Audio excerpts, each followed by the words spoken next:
आज जो मैं आपसे बात करने जा रहा हूं वो आज के दिन पर ही है। आज का जो दिन है ये है नेशनल डॉग डे, राष्ट्रीय कुत्ता दिवस। ये अपने आप में महत्वपूर्ण है।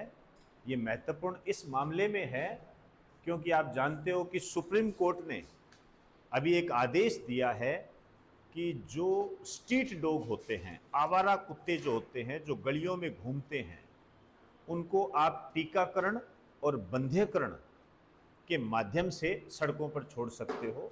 ये आदेश दिया है राज्य सरकारों को कि आप इस पर कदम उठाएं और जो कुत्ते हैं उनको एंटी रेबीज के टीके लगाएं, तभी आप उनको सड़क पर छोड़ें। इसका कारण ये बताया गया क्योंकि भारत दुनिया का सबसे ज्यादा रेबीज वाला देश है। सबसे ज्यादा रेबीज से जो मौतें होती है वो भारत के अंदर होती है। एशिया में बात करोगे तो फिर वापस भारत आ गया। एशिया, अफ्रीका, ये जो ऐसे महाद्वीप हैं, इनमें कुत्तों से जो रेबीज होता है और रेबीज से फिर मृत्यु होती है। अब इस संबंध में यदि अपने देखें तो आपको ये ध्यान रखना है कि 26 अगस्त नेशनल डॉग डे। यहां पर आपको एक काम करना है, इसको साइंस से जोड़ते हुए, ये जो कुत्ता है इसका जूलॉजिकल नेम आपको पता होना चाहिए। तो इसको यहां पर आप लिख लेना गूगल से देखकर। सुप्रीम कोर्ट का जो डिसीजन है, स्ट्रीट डॉग को टीकाकरण और बंध्यकरण के बाद सड़क पर छोड़ सकते हैं। बंध्यकरण का मतलब है स्टीरोइल करना, एंटी रेबीज के टीके लगाने हैं, या रेबीज महत्वपूर्ण बात है। यदि आप रेबीज की बात करोगे तो रेबीज जो होता है वायरस जनित रोग होता है। ये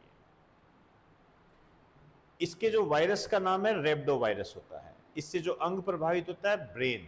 सबसे महत्वपूर्ण बात, रेबीज को हाइड्रोफोबिया भी कहते हैं, इसी नाम में इसका लक्षण है।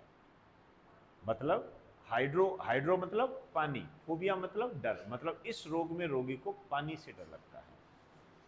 रेबीज के टीके की जो खोज की थी लुई पास्चर ने की थी। बहुत ही महत्वपूर्ण साइंटिस्ट है ये, आपके एग्जाम में कई बार पूछा जाता है। पोस्चुराइजेशन, पाश्चुरीकरण के जनक है ये। दूध को कई समय तक रखा जा सकता है, एक निश्चित ताप पर गर्म करके इसको ठंडा किया जाता है। आप सर्स की थैली जब खरीदते हो तो आपको वहां पर मिल जाएगा पाश्चुरीकृत मिल्क, वो इन्हीं की देन है। फादर ऑफ माइक्रोलॉजी के रूप में इनको जाना जाता है। यहां पर एक बात और है जो आपके एसएससी के रूप में आपको संदर्भ देना चाहूंगा। स्तनधारियों के काटने से होता है, लेकिन आप इसको 99 भी कर सकते हो। 99% से अधिक या 99% रेबीज जो होता है, 99% रेबीज कुत्तों के काटने से होता है। लेकिन ऐसा जरूरी नहीं है। मैंने कहा स्तनधारियों के काटने से होता है। मेमल्स, मेमल्स क्या होते हैं? जो अपने समान बच्चे पैदा करते हैं, जैसे सुअर हो गया, बिल्ली हो गया, बंदर हो गया, इनके काटने से भी होता है।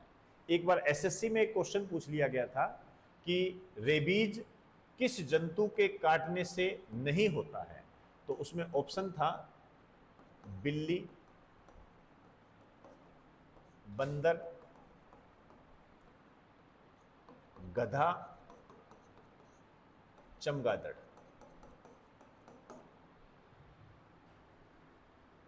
ठीक है ना? तो इसका आंसर क्या हो जाएगा? चमगादड़, क्योंकि चमगादड़ स्तनधारी नहीं है। ठीक है ना, मैमल्स में नहीं आता है। आंकड़ा ये कहता है, डब्ल्यूएचओ का आंकड़ा है, एक अनुमान है कि दुनिया में सबसे ज्यादा रेबीज के जो रोगी है वो इंडिया के अंदर है।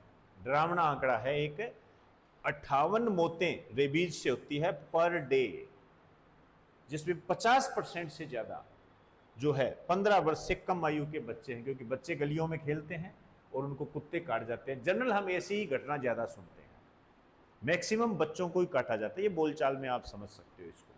अब जो मैं आपको बताने जा रहा हूं एक महत्वपूर्ण क्वेश्चन है, वो भी आपके आ चुका है।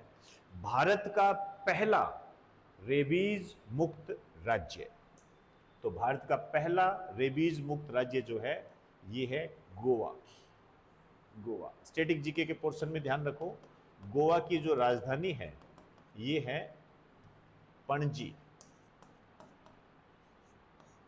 और ये भारत का